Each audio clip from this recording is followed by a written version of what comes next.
நாட்டை வேரோடு சாய்ப்போம், புதியதோர் உலகம் செய்வோம். வணக்கம். வாழ்க குருவம்சம். குருவம்சம் என்பது மதங்களில் சிறைவிடாத ஆன்மீகம். இதன் நோக்கம் மதங்கள் அற்ற ஒரு சமுதாயத்தை உருவாக்குவது. குருவம்சத்தில் இறைவனும் இறை வழிபாடும் காட்டப்படவில்லை. ஒவ்வொரு மனிதனும் தான் சுயமாக சுதந்திரமாக இறைவனையும் இறைவனை பற்றிய கருத்துகளையும் சிந்தித்துக் கொள்ள வாய்ப்பளிக்கப்பட்டுள்ளது. இதில் ஆன்மாவே மையமாக வைக்கப்பட்டுள்ளது.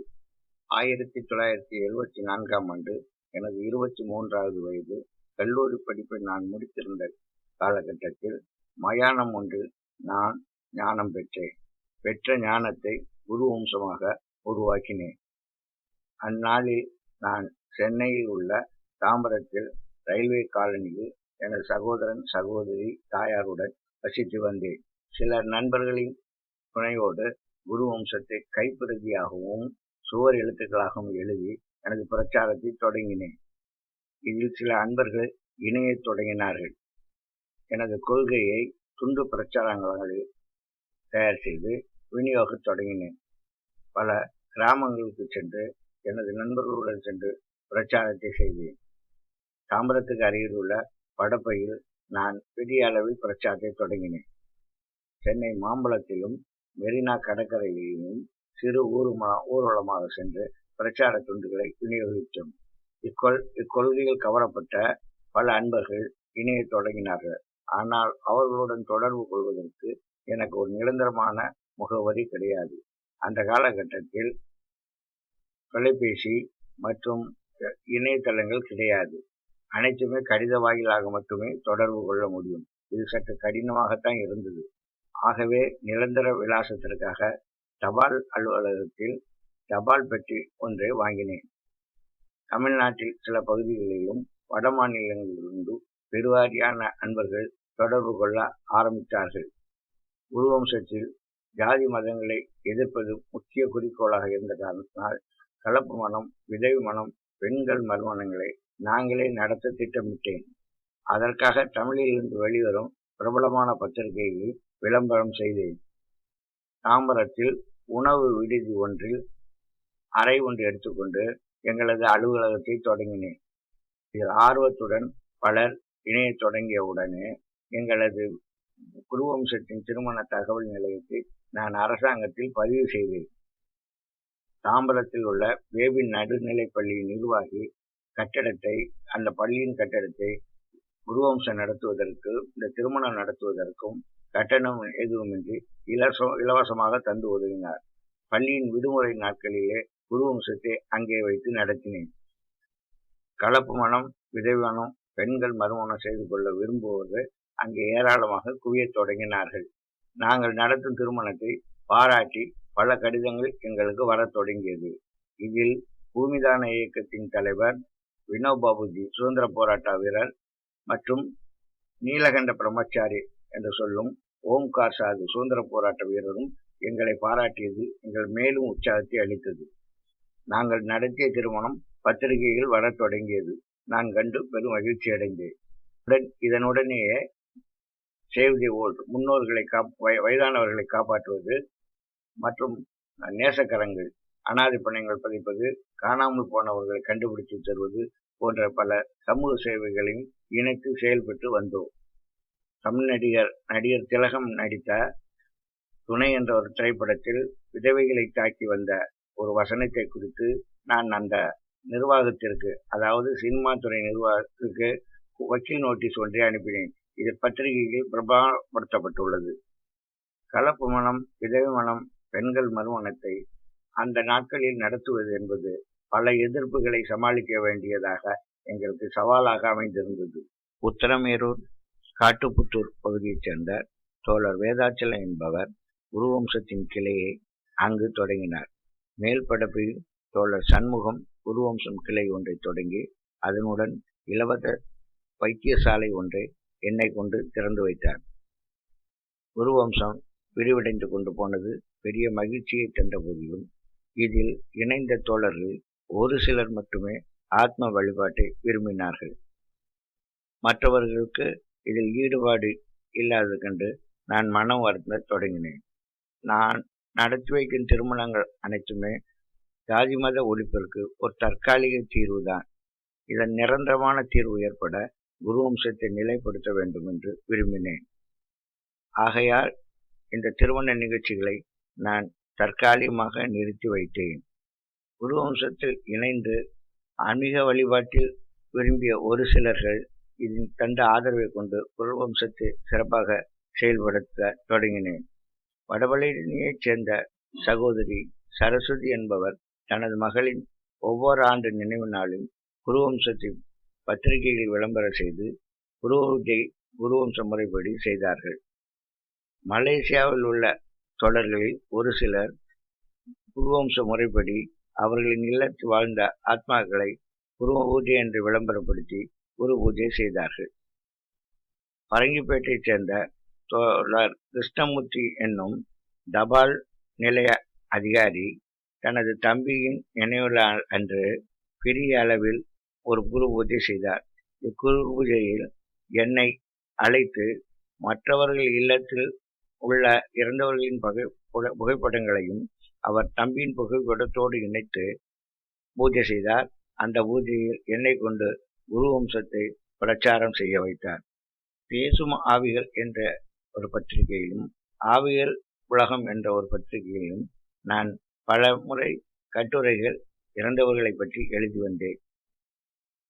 அப்பத்திரிகையில் இறந்தவர்களை வழிபடும் குரு வம்சம் என்னும் இயக்கத்தை பற்றி அவர்கள் வெளியிட்டிருந்தார்கள். இதில் விவாதங்கள் நடந்தது. மேலும் பலர் அறிமுகமாகி குரு வம்சத்துடன் இணைந்தார்கள். குரு வம்சத்தில் இணைந்த பல பேர் ஆத்ம வழிபாட்டை நம்புவர்கள் தனது பெயருக்கு முன்னால் குரு வம்சம் என்பதை இணைத்து கொண்டார்கள். எனது 23வது வயதிலிருந்து நான் 9 ஆண்டு காலம் சந்நியாசி வாழ்க்கை வாழ்ந்து வந்தேன். இந்தியாவின் பல மடாலயங்களையும் ஆலயங்களும் சென்று பார்த்து வந்தேன். ஆன்மீகம் என்ற பெயர் உழைக்காமல் உண்டு கழிக்கும் சில ஆன்மீகவாதிகளைக் கண்டு எனது மனம் மிகவும் வேதனை அடைந்தது. ஒவ்வொரு மனிதரும் தன் உழைப்பாலேயே உண்ண வேண்டும், உடுத்த வேண்டும் என்பதை நான் உறுதியாக ஏற்றுக்கொண்டேன். 1979ஆம் ஆண்டு நான் ரயில்வே பணியில் சேர்ந்தேன். ரயில்வே பணியில் சேர்ந்த காரணத்தினால் எனது ஆன்மீக பயணமாக இந்தியா முழுவதும் சுற்றி வர மிகவும் வசதியாக இருந்தது. எனது சம்பள பணத்தில் எனது செலவு போக மற்ற தொகையை நான் குருவம்சத்திற்காக ஒதுக்கினேன்.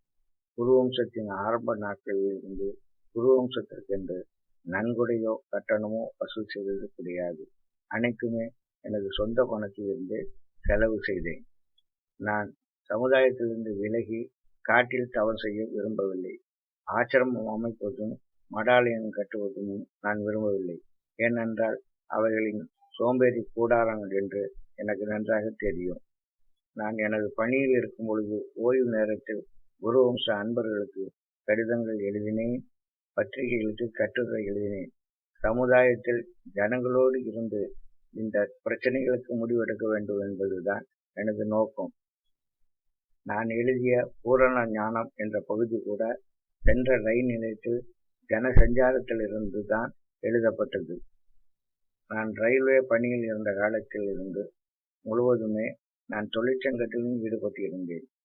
தொழிலாளர் பிரச்சினைக்காக நடத்திய போராட்டங்களில் பலவற்றில் கலந்திருக்கின்றேன். தொழிலாளர் பிரச்சினை குறித்து 2 முறை சுப்ரீம் கோர்ட் வரை சென்று வந்துள்ளேன். 2011இல் நான் பணியிலிருந்து ஓய்வு பெறும்போது தொழிற்சங்க தலைவர்களும் தொழிலாளர்களும் என்னை அன்புடன் வழி அனுப்பி வைத்தார்கள்.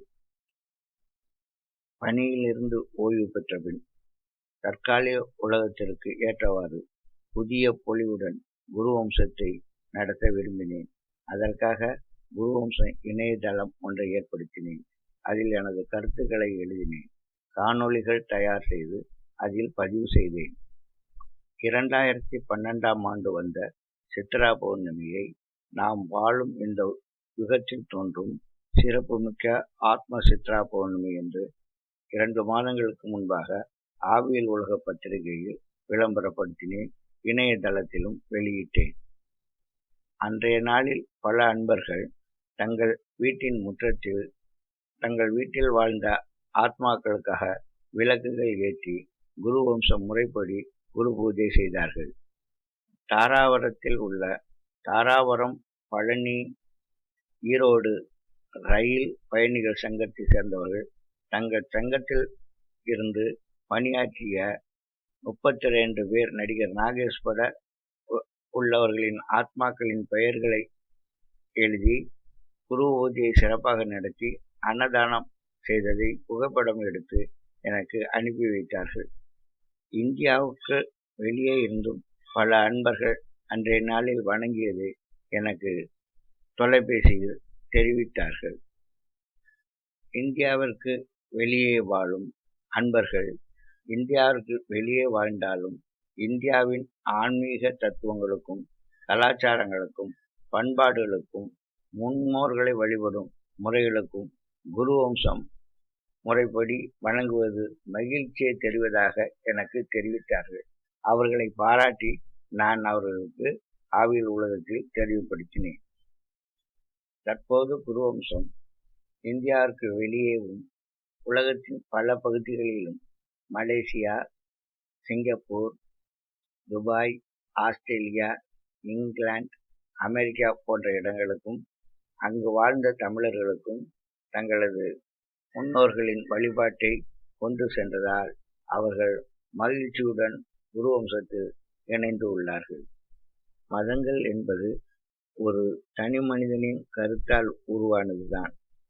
ஒவ்வொரு மதங்களிலும் 4க்கு மேற்பட்ட பிரிவுகள் உண்டு. மதங்கள் தோன்றி பல ஆண்டுகள் ஆன பின்பு அதில் தோன்றிய சிலரின் கருத்து வேறுபாட்டால் தனித்தனி பிரிவுகள் அமைத்து கொண்டார்கள். இந்த பிரிவுகள் மேலும் சிதறாமல் இருக்க ஒவ்வொருவரும் தனித்தனியாக ஆலயங்கள் அமைத்து அதில் வரும் பணத்தை பிரித்து கொண்டார்கள். மதங்கள் சிதறாமல் நின்றுவிட்டது. இப்பொழுது உள்ள நிலையில் மதங்களை அழிப்பது என்பது இயலாத காரியம். பொதுவான வழிபாட்டு முறையை கொண்டு வந்தால் மதங்களின் வீரியம் குறைந்துவிடும். மதங்களிடையே 2 கருத்துக்கள் உள்ளது. மேலை நாடுகளில் தோன்றிய மதங்களில் மறுபிறவியை பற்றி குறிப்பிடவில்லை. தெற்காசிய நாடுகளில் தோன்றிய மதங்களிடம் மறுபிறவி உண்டு என்று கூறப்பட்டுள்ளது. மதங்களின் கருத்து எதுவாக இருந்தாலும் உலகில் உள்ள ஒவ்வொரு பிரிவு மனிதர்களும் தங்கள் மூதாதையர்களுக்கு, தங்களுடன் வாழ்ந்தவர்களுக்கு இறுதி நாளில் ஏதோ ஒரு வகையில் சடங்குகள் செய்கிறார்கள். அவர்கள் நினைவு நாளை அவர்கள் எடுத்துக்கொள்கிறார்கள். ஆத்ம வழிபாடு என்பது பொதுவாக இருக்கின்றது.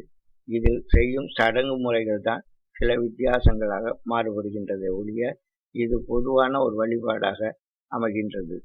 குருவம்சம் கூறும்படி கடவுள் வணங்கக்கூடாது என்று சொல்வதற்கு இல்லை.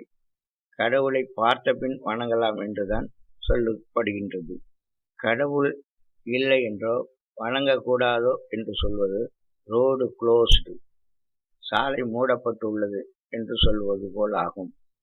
டைவர்ஷன், அதாவது மாற்று வழிபாதை என்று சொல்லப்பட்டால் அது பயணம் தொடர்வதற்கு ஏற்றதாக அமையும். குருவம்சம் மதங்களில் இருந்து பிரிந்து மாற்று வழியாக பொதுவான வழிபாட்டு முறையை வலியுறுத்துகின்றது. ஆதியிலே வாழ்ந்த தமிழ் இனங்களில் முன்னோர் வழிபாடு, குலதெய்வ வழிபாடு, நடுக்கல் வழிபாடு என்று இருந்தது. அப்பொழுது மதங்கள் என்பது கிடையாது. மதங்கள் பிற்பாடு உள்ளே நுழைந்து கொண்டது. மதங்கள் எவ்வளவுதான் உள்ளே நுழைந்தாலும் தமிழர்கள் முன்னோர்கள் வழிபாடு, நடுக்கல் வழிபாடு என்பதை அவர்கள் விட்டு வைப்பது இல்லை. இந்த வழிபாட்டை ஒவ்வொரு இல்லங்களிலும் தன் மனம் போல் வணங்கி வருகிறார்கள். ஒவ்வொரு இல்லங்களும் கன்னி தெய்வ வழிபாடு என்பது இன்னும் தமிழர்களிடம் தொடர்கின்றது. தமிழர்கள் உலகுக்கு பல வகைகளில் முன் உதாரணமாக வாழ்ந்தவர்கள். நமது இல்லத்தில், நமது இனத்தில், நமது சமுதாயத்தில் நமக்காக வாழ்ந்தவர்களை வணங்குவதுதான் தமிழர்களின் குலதெய்வ வழிபாடாகும். உலகெங்கும் சிதறி கிடக்கும் தமிழ் சமுதாயம்தான் பல்லாயிரக்கணக்கான ஆண்டுகளுக்கு முன் உலகத்திற்கு முன்னோடியாக வாழ்ந்து வந்தது. இந்தியாவிலும் இந்தியாவிற்கு வெளியேயும் இடம்பெயர்ந்த இடம் புலர்ந்த தமிழ் சமுதாயம் ஜாதியற்ற முறையில் புதிய ஒரு வழிபாட்டு முறையை அமைப்போமானால் நம்மிடையே திருமண உறவுகள், சமுதாய நட்புகள் அதிகரிக்கும் என்பது உறுதி. நாம் அமைக்கும் பொதுவான வழிபாட்டு முறையால் உலக சகோதரத்துவம் உண்டாகும், நம்மிடையே ஒற்றுமையும் வலுக்கும். 1974ஆம் ஆண்டு முதல் 2015ஆம் ஆண்டு வரை 40 ஆண்டு காலம் குருவம்சத்தை நான் இயக்கியதில் பல சோதனைகளும் உண்டு, வேதனைகளும் உண்டு, துன்பங்களும் உண்டு, இன்பங்களும் உண்டு, இன்னல்களும் உண்டு. இன்று உலகம் முழுவதும் ஆயிரக்கணக்கான அன்பர்கள் குருவம்சத்தில் இணைந்து என்னுடன் தொடர்பு கொள்ளும் பொழுது நான் பெருமகிழ்ச்சி அடைகின்றேன். நான் அமைத்திருக்கும் பாதை பாலைவனமாக தெரிந்தாலும் ஒரு நாள் எனது எதிர்கால வாரிசுக்கு நந்தவனமாக காட்சியளிக்கும். அப்பொழுது அங்கே மணி ஓசை கேட்டுக்கொண்டே இருக்கும் என்பது எனது அசைக்க முடியாத நம்பிக்கை. நீங்களும் இணைவீர்களானால் விரைவிலே புதியதொரு சமுதாயத்தை உருவாக்கி ஜாதி மதமற்ற சமுதாயத்தில் தமிழர்கள் தலை நிமிர்ந்து நிற்போம், உலகிற்கு முன்னுதாரணமாக விளங்குவோம் என்பதை உறுதியாக உங்களிடம் கூறுகின்றேன். அன்புடன் வாருங்கள், புதியதோர் சமுதாயத்தை உருவாக்குவோம். ஒன்றுபட்ட சமுதாயத்தில் ஒற்றுமையாய் பணியாற்றுவோம். வாழ்க குருவம்சம். வணக்கம், நன்றி. பொதுமக்கள் நலம் நாடி பொது கருத்தை சொல்க, உன் கருத்தை சொல்லுவதில் 1000 வந்தாலும் அதற்கொப்ப வேண்டாமே அந்தமிழர் மேன்மை.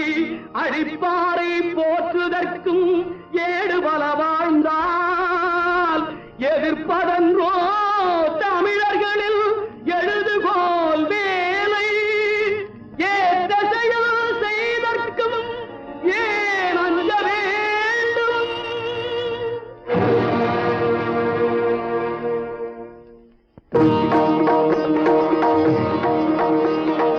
புதியதோர் உலகம் செய்வோம், கெட்ட போரிடும் உலகத்தை வேரோடு சாய்ப்போம். புதியதோர் உலகம் செய்வோம்.